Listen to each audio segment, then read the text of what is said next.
Hi, it's Laura with Following the Paper Trail, and it's the What's Up Wednesday for March 24th, 2010. And I have a really cool, exciting project to show you today. I have been playing with, as many of you know from my videos, my Ustream, and my mini albums, I have been in love with punched flowers. I'm just having a great old time with them. Well, I've taken them to the next level. And I've started to dip them in UD. I'm not sprinkling it on and heating them. I'm dipping them in UD. And they're making what I'm calling my glass flowers. Aren't these so cool? I'm so excited. I'm out of control. I can't stop making them. I'm having so much fun. Aren't they so pretty? I'm making them just like I do my punch flowers. But then I take them and I dip each of the parts in UD, and I'll be showing you how to do that today. I did a butterfly. Now let me show you, see if I can get the light behind it. And you can see how, this is from Martha Stewart's large butterfly, and how the UD filled in the holes, but the light shines through it. And that's got some interference blue UD on it, and then I just used some liquid pearls on it. And here I've taken one of Tim Holtz's, his new dyes, the Tattered Florals dye, and I use the method that he uses to make roses on his 12 Tags of Christmas that he did in 2009. The very last day, the 12th day, he showed you how to make roses. Now, he did them out of grunge paper, and this is out of cardstock. But you can follow his uber wonderful tutorial on how to make them. I'm not going to take the time to show you how to make it, but I did use his die cuts to create this, and it looks like a glass rose. These are so cool. I'm just so excited about them. But what I do is, here's another one using the Tattered Florals as this last one, and then these are punched. I do use a variety of punches. As I said, I've been really into the punched flowers lately. These are my 6 favorite that I use. I have several others, but there's a 6-point flower, and these are all EK Success punches. I have them in 2 sizes, kind of the larger and the medium, or it's medium and small, I'm not really sure.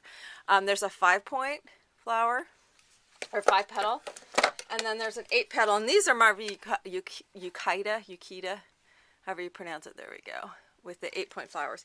And these are the primary ones that I use for my punch flowers. As I said, I have several more, but also to do this, what you'll need is a melting pot and the clear ultra embossing enamel.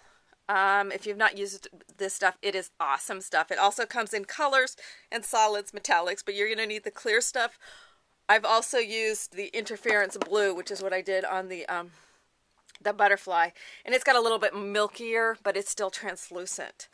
But what you're going to start out with is you're going to punch. I use 3 to 4 flowers. I use 2 of the larger size and 2 of the smaller size, and then we don't want them just totally flat, so I want to add a little bit of shape to them. For instance, like I did this one here. Now this is typical of what I would have done with my flowers, and I just leave it at this point, put a brad through it, and away we go. They're gorgeous, they're beautiful, they're wonderful, but now we just take them to the next level. In order to do this, my favorite thing to curl the petals is I use my paper piercer. It has this texture part right here, and I can just grab the tip, pinch it down, and roll it either away from you or towards you. You can do it either way. It gives a different look, kind of experiment. So if I roll it away from me, I then bend it forward like so to create that part of the flower. I can also take an embossing kind of tool. It's got a kind of knob on the end, and I can just draw kind of a score line down the center of the petals. I like doing this one too. Try to keep my fingers out of the way. Ugh, I need to go get my nails done so desperately. I have just been beyond swamped the last 2 weeks. It's just been crazy, crazy, crazy busy. So then I just pinch those guys together, and then that gives it some shape as well. I can kind of pull them forward if I want to. Just give them a little bit of shape, so then if that one sits on top. The beauty of using the same punch And then you can kind of decide how you want to layer. The beauty of using the same punch is then you can offset the petals. And you can do the same thing With the smaller ones, I can either wrap it around my paper piercing tool, or another great thing is these little bamboo skewers that you can get at the grocery store. They're nice and small and fun for doing that. So let's see where we at for time. Okay, I've got my melting pot on. It looks like it's getting hot. I might add just a little bit more UD to it. And follow your directions for your melting pot. They say to heat it up first and then add the UD. And you can also turn it off when you're done to cool it, and just let it cool inside inside of the melting pot. Now, after I've done a couple of flowers, I usually will turn it off while I'm preparing a couple more, because it will start to discolor a little bit as it gets too hot. So I don't always turn it off, but I at least turn it down, because if you leave it just sitting there, it does kind of turn a little bit yellow, which is actually, if you're wanting to do kind of vintagey looking flowers, it actually kind of gives them a kind of more of a distressed kind of look. So anyway, I've got this flower all set to go. So I've got all of its pieces and parts sitting here. Now I use the plastic tweezers that you can get in the tools to go along with your melting pot. Now I don't want this, the UD does like to stick to them. So what Suze Weinberg does in her videos of how to use the melting pot, if you're using the cookie cutters, she covers, to keep them from sticking, she puts embossing pad stuff onto the cookie cutters to keep them from sticking. So I'm like going, oh, I can do the same thing. So I just use Tim Holtz Distress embossing ink to coat these to keep it from sticking. And I think it does that because I think it's oil-based. But anyway, so I'm going to take the first one, and I try to start with the furthest one back, and I'm just going to dip it in to the UD. Make sure it's hot. Your little light should indicate that it's done. Just, follow your directions on your melting pot. They do carry these, a lot of the craft stores. I got mine at Michael's with my 40% off coupon a while back, so that it made it a lot cheaper. Let it drain. I sometimes will set it up here on the deck here to let some of it drain off. Try to get as much of it to drain off as you can.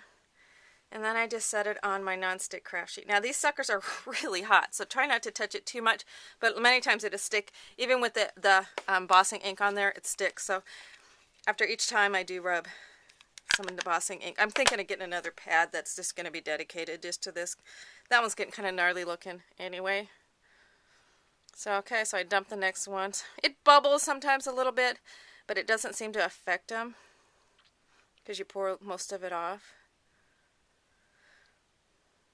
So we just drain it off a little bit more. Lay it on my nonstick sheet. Go on to the next one. The little ones are a little easier. They're smaller. But make sure you get them nice and coated. And drain off as much as you can. As I said, sometimes I'll stick them up there while I stick the next one in. Especially the little ones, because they seem to get a lot on them.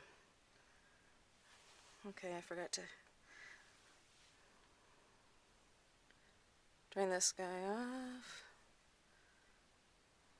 And then they cool really quickly. I love this UD stuff. I've done all sorts of different kinds of, oh, what is this stuff called? The clear, so then I'm going to turn this down. It's nasty, two-part messy stuff, and my brain just went dead, so I'll have to put it on the screen. So anyway, okay, so I'm going to take these. Some of them have some little nib and stuff. I can trim some of that up, but we can also clean that off afterwards. So if it dripped a little bit, I cut some of that stuff off.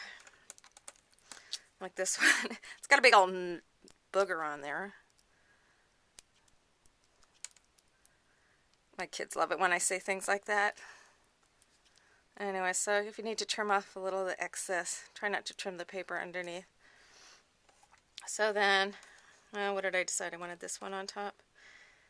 Then you can actually, if you need to bend them a little, you can heat them up a little with your heat tool and bend them, because once they're hardened, they're pretty hard. But I layer them up, kind of the order that I wanted. And you can, at this point, just go ahead and glue them together using some glossy accents. This stuff, but I have it even easier, or at least I think it's a cooler way of doing it. Let's get it all set up just the way you like it. Get everybody in place. How am I doing for time? I'm way over. And then I just take my heat tool and heat it up. Boom. I'm not going to do that. I'm out of time. But you can heat it up and it's going to melt all of those little boo-boos down. And it's also going to glue everybody together. And they stay all stuck together. So anyway, glass flowers. Have fun with them. Let me try heating this up right before we run out of time.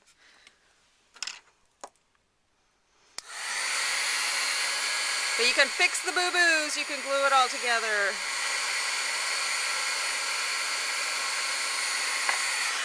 Okay, that's not going to work with me trying to hurry. So anyway, I'll go ahead and glue it together. So anyway, have fun making some of these glass flowers. You can check out my blog, followingthepapertrail.blogspot.com, and I'll have instructions on how to make them there. Talk to you later. Bye.